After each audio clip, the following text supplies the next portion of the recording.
উত্তরায় মাইলস্টোনের বিমান বিধ্বস্তের ঘটনায় প্রথমবারের মতো কথা বলেছেন বিমান বাহিনীর সাবেক সহকারী প্রধান ও বেসামরিক বিমান চলাচল কর্তৃপক্ষের সাবেক chairman air vice marshal Sanaul Haque. সম্প্রতি দেশের একটি দৈনিককে দেওয়া সাক্ষাৎকারে বর্ণনা করেছেন সেদিন বিমান বিধ্বস্তের সময় কন্ট্রোল রুমে কি ঘটেছিল, ব্যাখ্যা দিয়েছেন কেন দুর্ঘটনা এড়ানো সম্ভব হয়নি।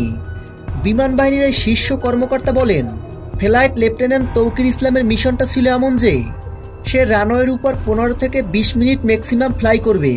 এটা খুবই ছোট্ট একটা মিশন। যেহেতু এটা ছিল তার প্রথম একক ফ্লাইট, তাই কমান্ডিং অফিসারের সহায়তায় সকালবেলায় তৌকির একটা সেক্টরাইটে যায়। এটি ছিল একটি পরীক্ষার মতো। যখন দেখা গেছে তৌকির ঠিক, তখনই তাকে সোলো ট্রিপে পাঠানো হয়েছে।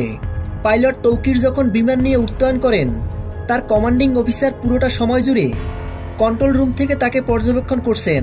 বিমান আকাশে উড়ার পর কমান্ডিং অফিসার পাইলটকে নিশ্চিত করে ফ্লাইটে কোনো সমস্যা নেই। কিন্তু প্রথম ও দ্বিতীয় রাউন্ড সফলভাবে সম্পন্ন হলেও তৃতীয় রাউন্ডের সময় কমান্ডিং অফিসার খেয়াল করে বিমানের হাইট পড়ে যাচ্ছে, প্লেনটা আস্তে আস্তে নিচে নেমে যাচ্ছে, কিন্তু ওর তো নামার কথা ছিল না। তখন কমান্ডিং অফিসার তৌকিরকে কল দিয়ে বলে, secure height, secure height. Commanding officer খেয়াল করে বিমান অস্বাভাবিকভাবে দ্রুতই নিচে নেমে যাচ্ছে।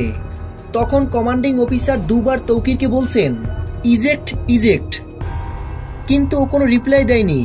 তার মানে তখন পাইলট ব্যস্ত ছিল বিমান নিয়ন্ত্রণে নেওয়ার জন্য। বিমান বাহিনীর কর্মকর্তার মতে পাইলট কন্ট্রোল রুমের কথা না শুনে বিমান নিয়ন্ত্রণের চেষ্টা করেছে। যদি তিনি কমান্ডিং অফিসারের কথা শুনে শুরুতে ইজেক্ট করতেন, তাহলে পাইলট বেঁচে ফিরতে পারতেন।